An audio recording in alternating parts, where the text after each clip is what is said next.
Assalamualaikum warahmatullahi wabarakatuh. Alhamdulillahi rabbil alamin. Wa bihi nasta'inu ala umuri dunya waddin. Wassalatu wassalamu ala sayyidina Muhammadin sayyidil mursalin wa ala alihi wa sahbihi ajma'in. Amma ba'du. Pertama-tama marilah kita panjatkan puji syukur kepada Allah Subhanahu wa taala yang telah memberikan berbagai nikmat kepada kita, terutama nikmat iman dan Islam. Sholawat beserta salam semoga terlimpah curahkan kepada junjungan Nabi besar Muhammad sallallahu alaihi wasallam, dan tak lupa kepada keluarganya, kepada para sahabat-sahabatnya. Semoga rahmat dan salamnya sampai kepada kita sebagai umatnya. Amin ya Allah ya Rabbal alamin. Sebelum pengajian dimulai, mari kita baca Fatihah untuk para guru-guru kita dan kepada para ahli kubur kita. Alhamdulillah Bismillahirrahmanirrahim. Alhamdulillahirabbil alamin.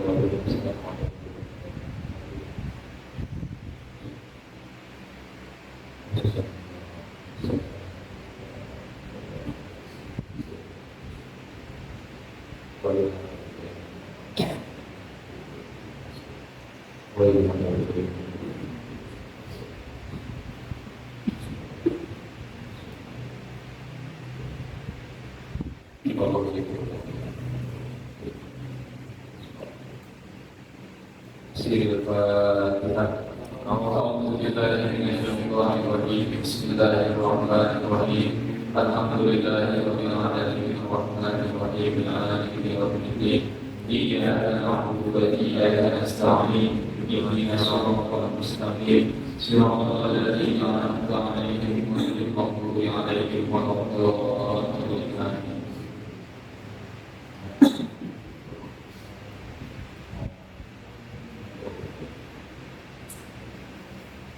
Alhamdulillah wa syukru ala ni'amillah. Atas nikmat dan karunia Allah Subhanahu wa taala, kita senantiasa berkumpul dan bermuajahah di majelis yang mulia ini. Semoga dengan wasilah kita berkumpul di majelis yang mulia ini menjadi wasilah akan turunnya maghfirah dan keriduan dari Allah Subhanahu wa taala. Dengan ridhonya Allah Subhanahu wa taala, semoga cita-cita kita, keinginan kita, doa kita ijabah dan dikabuli Allah Subhanahu wa taala. Amin ya rabbal alamin. Yang saya hormati pimpinan Pondok Pesantren Hidayatul Muqtadiin Tersana Gus Qurratul Ain, semoga beliau dipanjangkan umur dan diberikan keberkahan ilmu dan rezeki. Amin ya Allah ya rabbal alamin.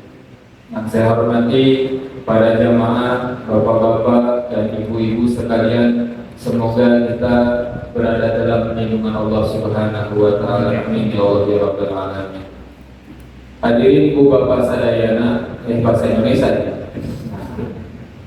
Bertranslate. Bapak-bapak, ibu-ibu semuanya, Sabtu yang kebelakang saya sudah menjelaskan sifat yang wajib di Allah itu. Yang pertama adalah sifat wujud. Sifat wujud ini adalah termasuk dalam sifat nafsiyah. Jadi sifat Allah yang wajib di Allah itu kan ada 20. Yang 20 ini terbagi ke dalam 4 bagian. Yang satu nafsiyah, 2 salbiyah, 3 ma'ani, 4 maknawiyah. Yang pertama adalah nafsiyah, jumlahnya cuma ada 1, yaitu sifat wujud. Sifat wujud ini adalah sifat nafsiyah. Artinya sifat nafsiyah itu adalah sifat yang berhubungan dengan zat Allah, atau sifat yang menunjukkan adanya zat Allah. Jadi sifat wujud ini sifat yang menunjukkan adanya zat Allah. Nah, jadi sifat wujud ini yang menunjukkan adanya zat Allah. Nah, kita katakan maka sifat wujud adalah sifat nafsiyah yang berhubungan dengan zat Allah. Nah, yang kedua adalah sifat qidam. Nah, sifat qidam ini termasuk ke golongan atau ke bagian sifat salbiyah. Sifat salbiyah, qidam, baqo, mukhalafatul hawadisi, qiyamuhu bi nafsi, wahdaniyah. Jumlahnya ada 5. Nah, apa sih sifat salbiyah? Sifat salbiyah itu adalah sifat yang menghilangkan atau meniadakan sifat-sifat yang tidak pantas atau tidak layak akan atas kesempurnaan zat Allah. Allah itu kan sempurna. Nah, untuk menghilangkan sifat-sifat yang tidak layak atau tidak pantas akan kesempurnaan zat Allah, maka ditolaklah oleh sifat salbiyah ini. Nah, sifat salbiyah jumlahnya ada 5.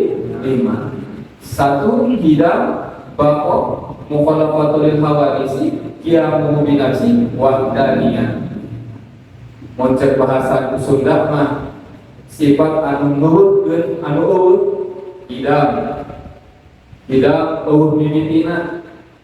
Bahasa Sunda eta. Maka lamun pakai bahasa Indonesia teh apa? Nah, jadi yang sifat salbiyah yang pertama adalah sifat qidam.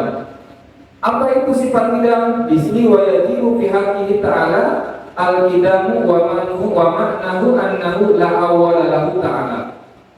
Nah, yang pertama maksud dari wayajibu di sini adalah wajib akli.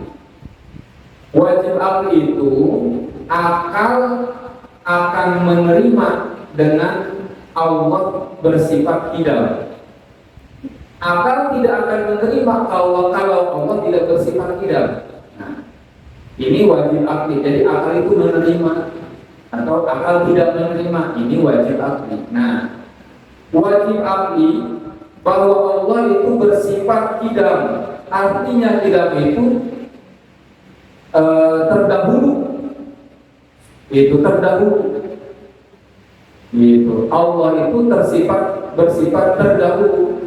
Awal tidak ada awalnya, akhir tidak ada akhirnya. Nah, jadi yang pertama, akal itu menerima kalau Allah itu bersifat terdahulu. Kalau kata Gus Ayan tadi apa Gus? Maha dahulu kalau kata Gus Ayan tadi.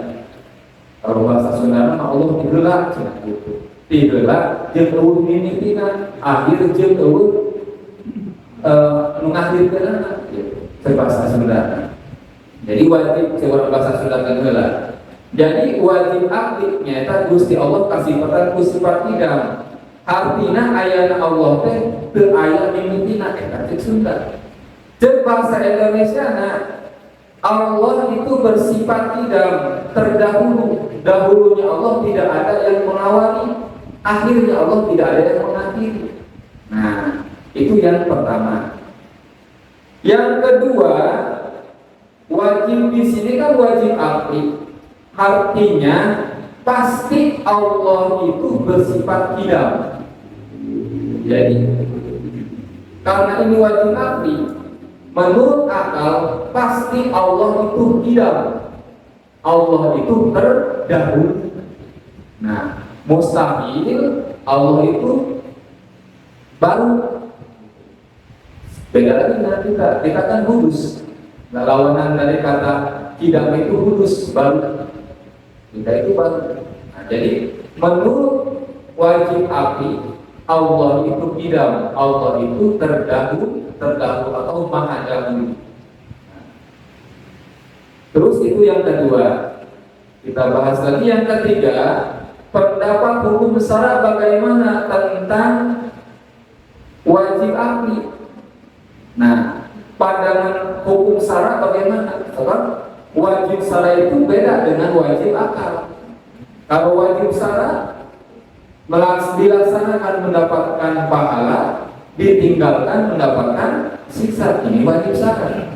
Nah, pandangan hukum syarat terhadap wajib akli bagaimana? Nah, ini terbagi dalam 3. Yang pertama, pandangan hukum syarat terhadap wajib akli. Yang pertama adalah syarat membenarkan terhadap pendapat hukum akal bahwa Allah itu qidam, Allah itu maha dahulu. Mana dalilnya? Dalilnya di surat Al-Hadid ayat 3. Wal awal wal akhir. Allah itu maha awal dan maha akhir. Awal tidak diawali dengan sesuatu, akhir tidak diakhiri dengan sesuatu. Beda dengan kita. Kita diawali dengan tidak ada dan diakhiri pula dengan tidak ada. Adanya kita tidak ada dulu. Untuk ujung-ujung keluar kemudian ke ayat itu dan diakhiri dengan tidak ada. Sekarang kita ada di majlis. Tadi kita tidak ada di majlis, sekarang ada di majlis. Terus nanti tidak ada juga. Nah, jadi menurut hukum syara, jadi syara pun membenarkan bahwa Allah itu bersifat qidam dengan dalil Al-Quran dalam surat Al-Hadid ayat 3. Wal awal wal akhir. Allah itu maha awal dan maha akhir. Awalnya tidak diawali dengan sesuatu, akhirnya tidak diakhiri dengan sesuatu. Nah, itu menurut pandangan syarat yang pertama. Yang kedua, hukum syarat mewajibkan dengan wajib syarat kepada setiap mukallaf untuk meyakini bahwa Allah itu qidam. Jadi hukum syarat ini, kalau tadi kan wajib akli, sekarang wajib akal, wajib syarat, wajib secara syarat. Jadi syarat mewajibkan agama mewajibkan kepada setiap orang mukallaf untuk meyakini bahwa Allah itu qidam. Allah itu terdahulu. Nah, kita harus meyakini dalam hati kita Allah itu terdahulu. Nah, sehingga kalau kita meyakini Allah itu qidam, kita meyakini Allah itu terdahulu, maka Allah akan memberikan pahala ganjaran kepada kita. Tapi kalau kita tidak meyakini Allah itu tidak qidam, maka di satu sisi keimanan kita tidak sempurna, keduanya kita akan mendapatkan siksa. Karena ini wajib secara syarat. Meyakini Allah dengan sifat qidam ini secara hukum syarat wajib, tidak boleh diingkari. Nah, maka hukum syarat menegaskan kepada kita untuk meyakini bahwa Allah itu qidam, Allah itu maha terdahulu. 2. Yang ketiga, hukum syarat mewajibkan kepada setiap mukallaf untuk meyakini semua makhluk itu baru. Karena tidak sah kalau kita meyakini bahwa Allah itu qidam, tapi kita meyakini juga bahwa makhluk itu qidam. Itu tidak sah. Jadi kalau kita meyakini Allah itu qidam, kita harus meyakini selain Allah itu baru, kudus. Siapa selain Allah? Ya alam, kita, makhluk, mau manusia, hewan, gunung, langit, bumi, malaikat, jin, semua itu baru kecuali Allah.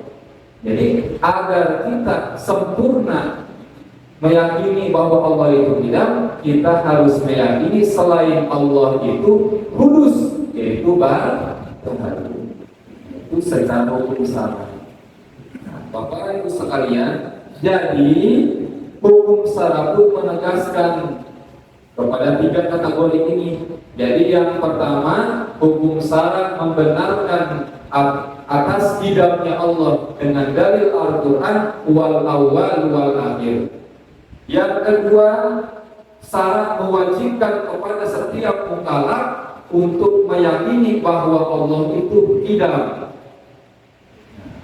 Yang ketiga, syarat mewajibkan kepada setiap mukallaf agar meyakini bahwa makhluk, kalau selain Allah itu makhluk, itu bersifat kudus, yaitu baru. Itu segala hukum syarat.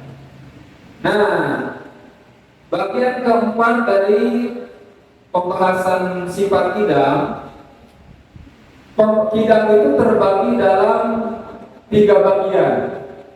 Jadi pembahasan sifat kidam itu terbagi dalam 3 bagian. Yang pertama, kidam zamani. Apa itu kidam zamani?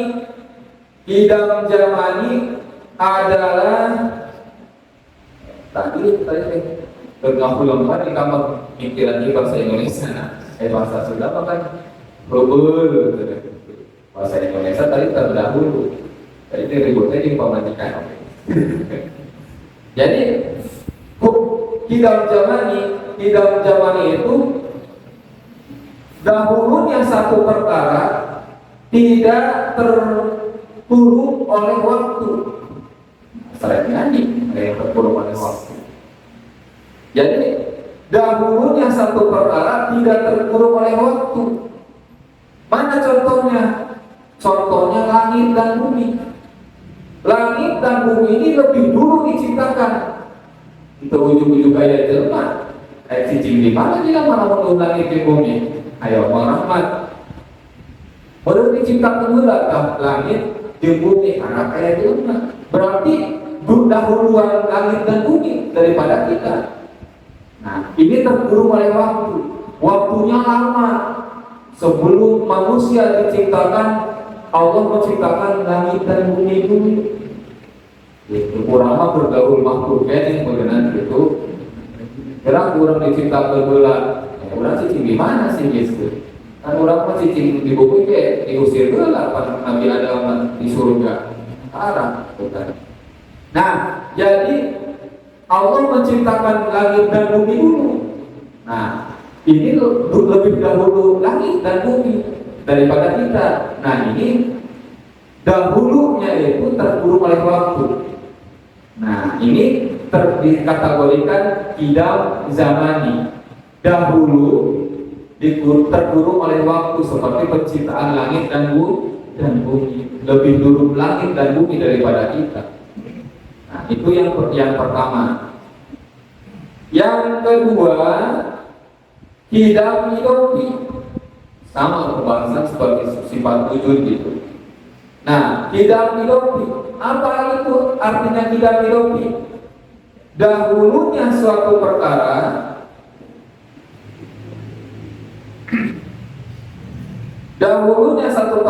dikarenakan disarada itu bahasanya disandarkan dengan perkara yang lain.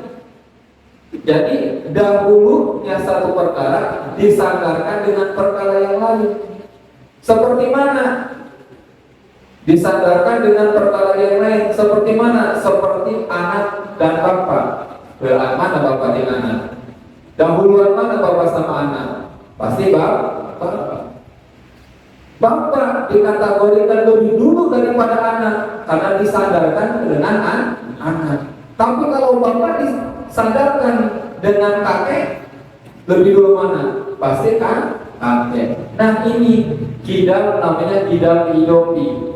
Bapak lebih dahulu daripada anak, tapi dibandingkan dengan kakek, lebih dulu kakek daripada bapak. Ini kidam idopi.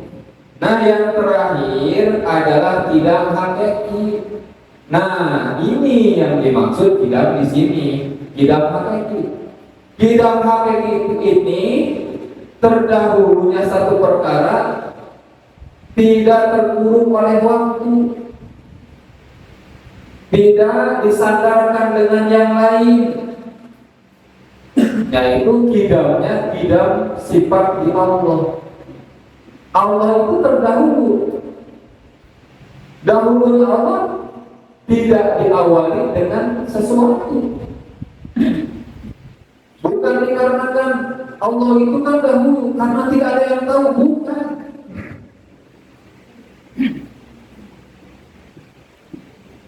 Nah, beda dengan kita. Dia lebih dulu. Ada yang tahu nggak? Tahu.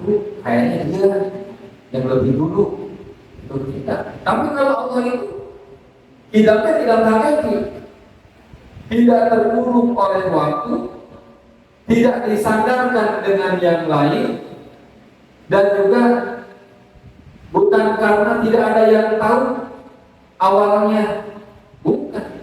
Jadi hidupnya Allah itu dikarenakan tidak terdahului oleh yang lain.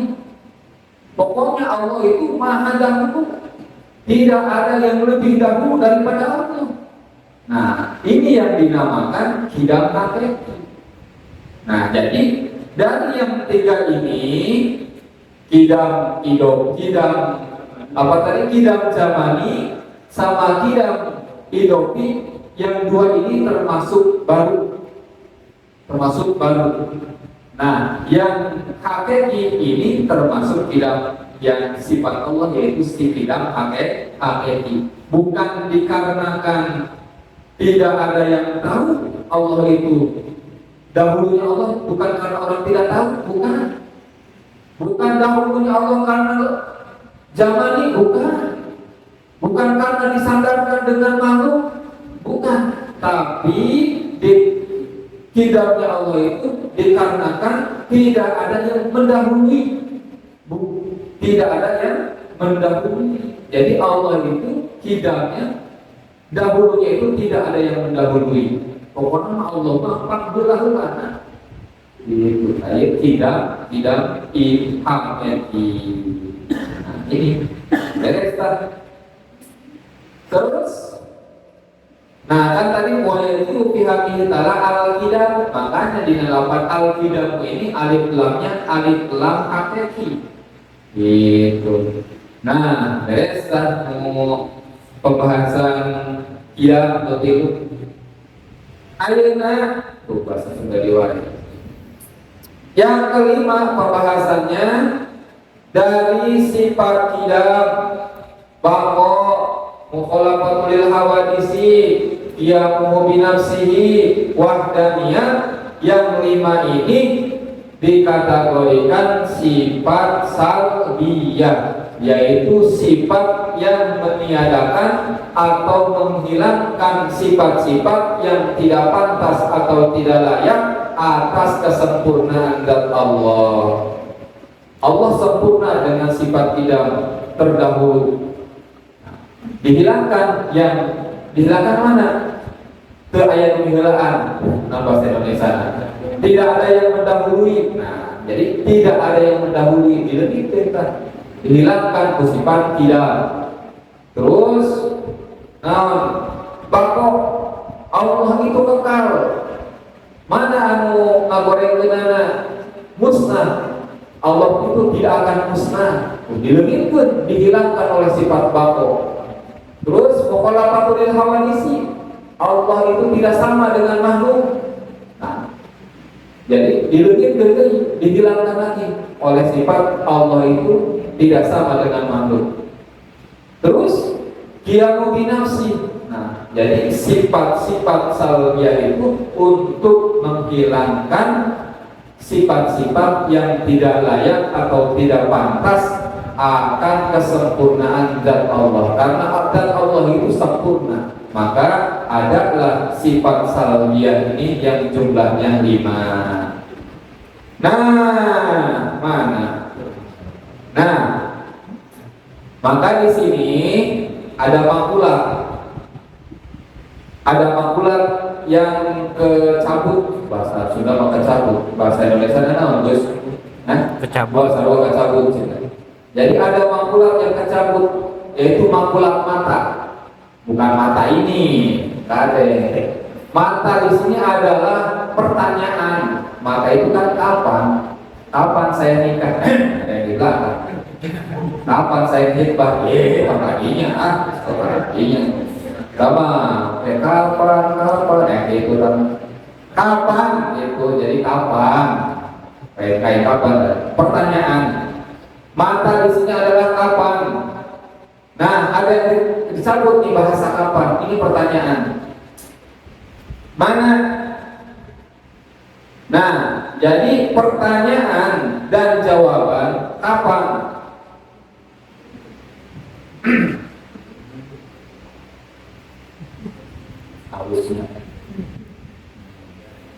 Nah, pertanyaan atau jawaban yaitu mata itu artinya kapan.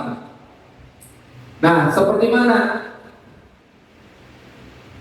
Bahasa Sunda ini mah beraya, gimana bahasa Indonesia tadi. Hari dalam bahasa Indonesia tadi ada tahun. Seperti sudah ada, sedang ada, akan ada. Nah, ini pertanyaan bahasa-bahasa ini, bahasa seperti ini. Sudah ada, sedang ada, akan ada, dan seterusnya. Nah, sehingga berbahasa Indonesia. Jadi pelan-pelan saya itu lagu bahasa Indonesia.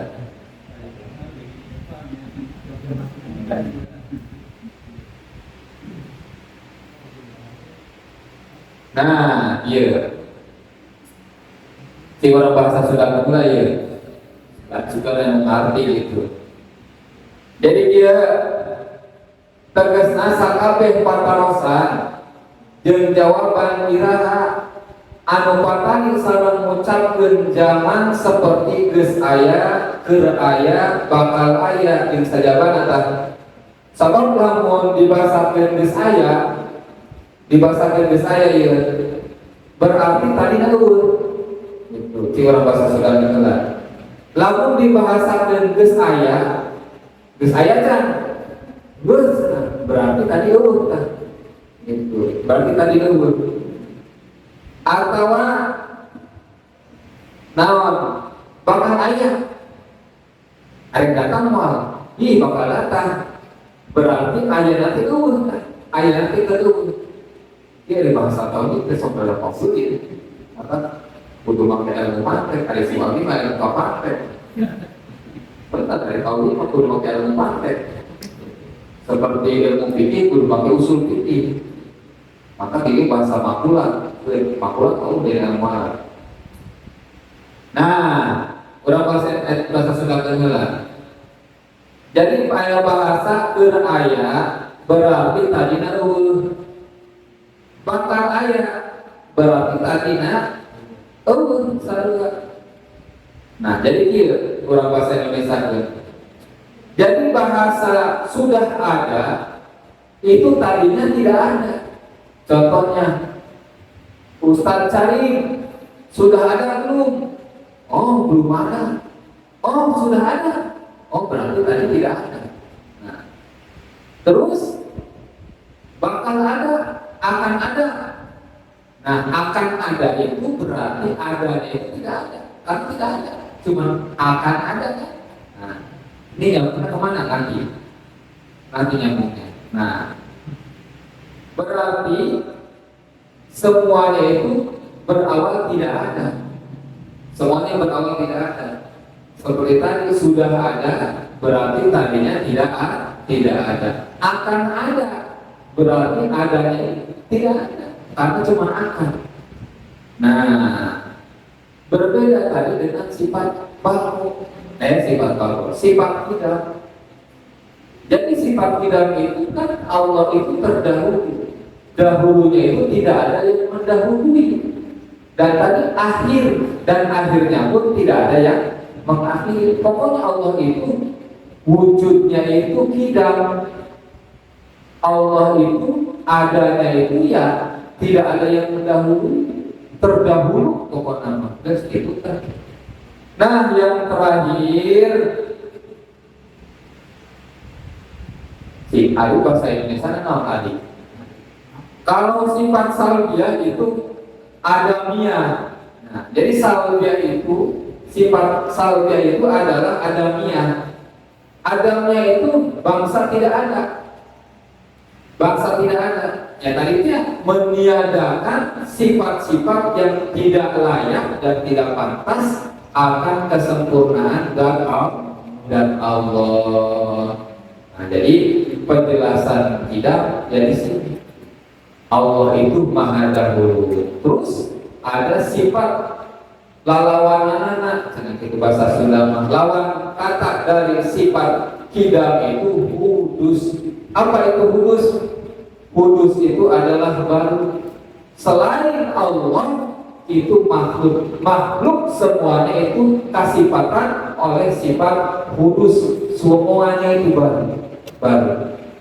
Nah, terus di sini kan bahasanya wadiduhu al-hudusu. Jadi lalawanana, perlawanan. Yang kedua yang dimaksud dengan bahasa din itu lawan kata. Secara bahasa din itu adalah dua perkara tidak akan bersatu, tidak akan berbarengan. Contohnya seperti apa? Ada dan tidak ada. Kira-kira kalau ada dan tidak ada dapat berkumpul dalam satu tempat? Tidak. Nah, maka yang dimaksud lalawannya seperti itu. Allah itu kan tidak, berarti mustahil Allah itu hudus. Tidak dan hudus tidak akan bersatu.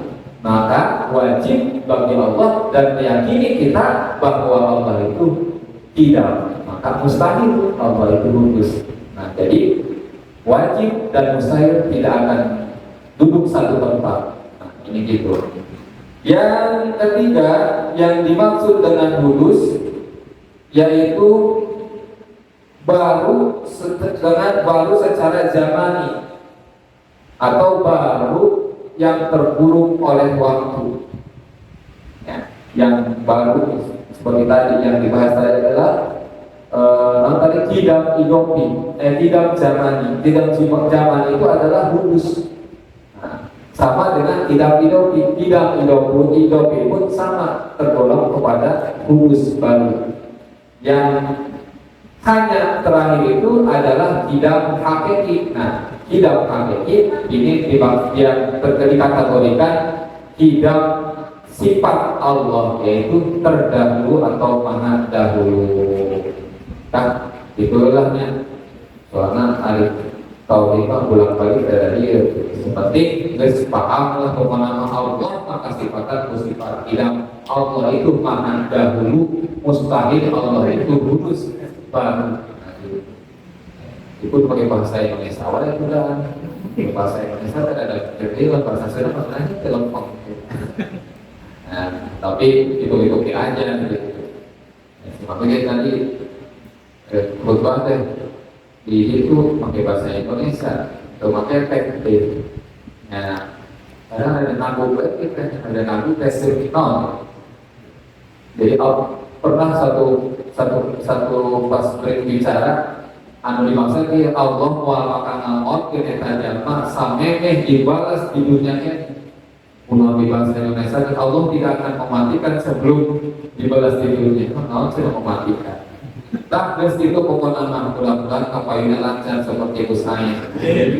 Gus Ain mengenai bahasa nanti. Beda Pak Gus Ain. Gus Ain mah gitu batu pinyang, ya batu kali. Produksi maaf di pertama. Nah, itu guys pokoknya dua lah. Tadi sifat wujud, kedua sifat tidak. Mudah-mudahan itu orang sedayana sifat yang Yuswan sing istiqomah dina milarian ilmu. Sebab milarian ilmu mencari ilmu adalah satu kewajiban sampai akhir hayat. Terus ini ada pengumuman kepada jemaah, insya Allah malam Sabtu besok ya Gus, malam Sabtu besok itu insya Allah acara awal pertama Al-Maulkurlah melaksanakan haji. Itu acara sami pos bisa.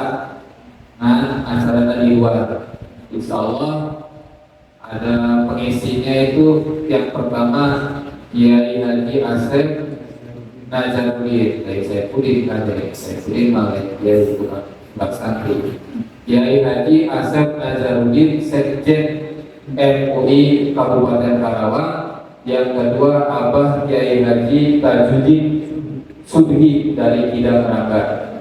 Insya Allah itu semoga mudah-mudahan kita diberikan kesehatan dan dilapangkan rezeki sehingga kita bisa hadir pada waktunya, yaitu Sabtu yang akan datang, yang bertempat di halaman Pondok Pesantren Hidayatul Muqtadin. Sekian dari saya. Bila ada perkataan yang kurang berkenan atau kurang dipahami, mohon dimaklum. Akhirul kalam. Assalamualaikum warahmatullahi wabarakatuh.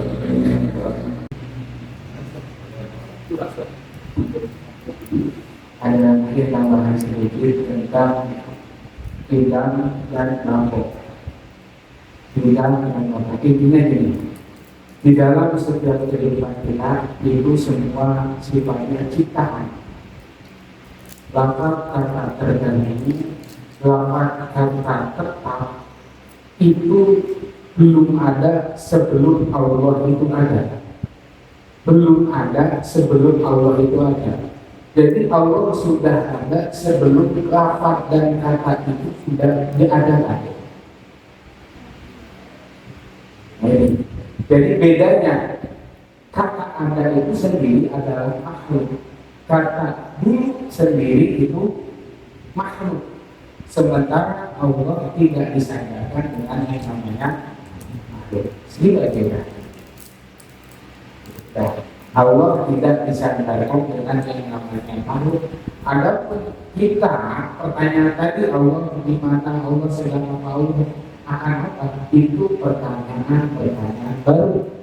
Pertanyaan baru. Sementara Allah adanya atau dulunya Allah sebelum kata dulu dan kata pertanyaan itu ada. Itu. Bilangkan kapan, di mana, sedang apa, akan apa, mau apa. Bilangkan kata itu untuk menyandarkan yang namanya Allah. Itu sudah tidak bisa dimasukkan kegantian dan sifat Allah. Tidak bisa. Itu aja. Mari